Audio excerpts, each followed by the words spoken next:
He kai ako a Taki Wali Tairākena I roto I te kurareo o Kings I roto tonu I te whare o te CTV. Nā I mate ia I te papahorotanga o taua whare, he mea hura tāna kōhatu whakamaumahara I roto o Waikato I te rangi nei.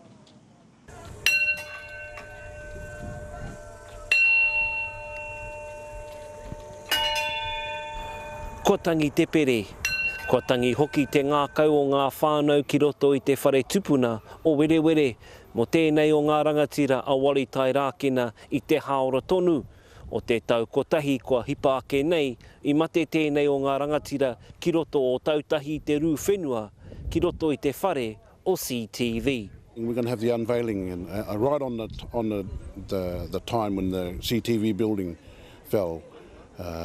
Spoke to one of the people that just got out and said Wally would have been one of the first ones because he was in that spot where they just went down, so he wouldn't have felt a lot. Engari I rongo te paoru o te Taki Tairākena a Donna, I te mamai hoi I te rongo ake I tōna wairua I te marae o Ruku Moana, ka hiki te taumaha. He rā wairua tēnei. He rā wairua mo tēnei tērā tō mātou whanaunga I a Wali Tairākena.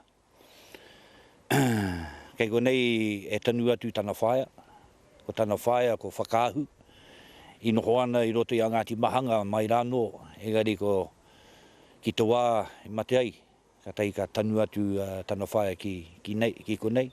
Ka tairi te aroha o ngā hoa pūmau me te whānau pani, kaua I runga I te pauri ana he. Yeah, sad, but it's also celebration as well because I know his theology and philosophy is, if he's where he thinks he is, he'll be very happy.